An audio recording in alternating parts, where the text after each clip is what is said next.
Hello, I'm Emma, and I have a spooky story to tell you.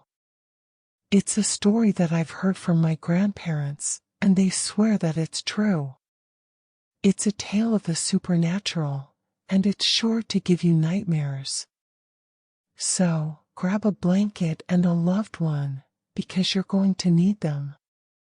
Story name: The Curse of Blackwood Estate.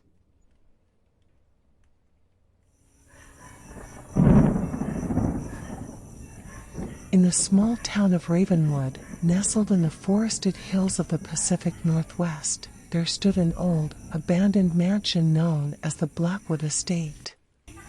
The mansion was built in the late 1800s by a wealthy lumber baron named Elias Blackwood, who, according to local legend, had made a deal with the devil to acquire his wealth.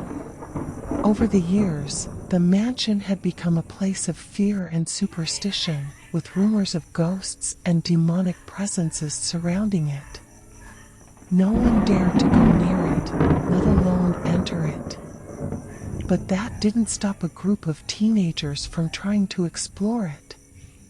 The teenagers, all friends since childhood, had grown bored of the mundane life in Ravenwood and were looking for something exciting to do. They had heard the stories of the Blackwood Estate and decided to break in and explore it. One summer night, they snuck onto the estate, and with trepidation, they entered the mansion. The air was thick with the scent of dust and decay, and cobwebs hung from the ceiling.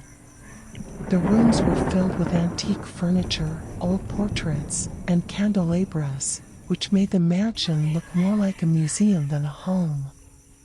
As they made their way through the mansion, they heard strange noises, whispers, and creaks coming from the walls. It was then that they stumbled upon a hidden door that led them to the basement. The basement was dark, with a single flickering light illuminating a small room in the back. In the center of the room was a large stone altar, adorned with strange symbols and candles. As they approached the altar, the candles flickered, and a gust of wind blew through the room. Suddenly, the basement door slammed shut, and they were trapped. The room filled with a foul smell, and the candles went out. The teenagers were shrouded in complete darkness, and they could hear something moving around them, whispering in a language they didn't understand. Then, they saw the eyes. Glowing, red eyes that pierced the darkness.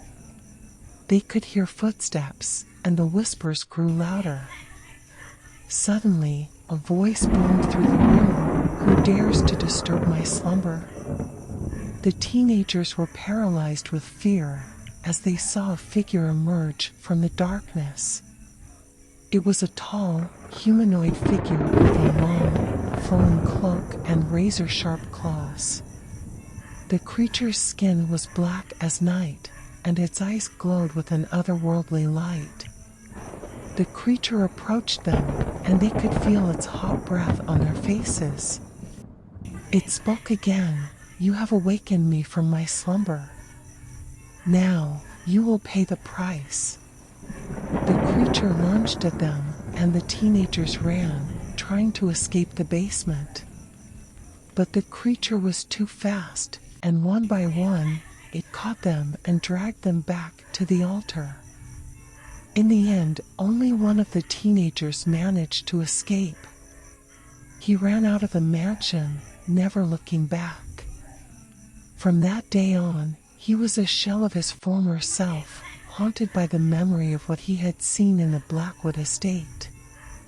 The mansion remained abandoned, and people still talked about the cursed estate that claimed the lives of those foolish enough to enter it.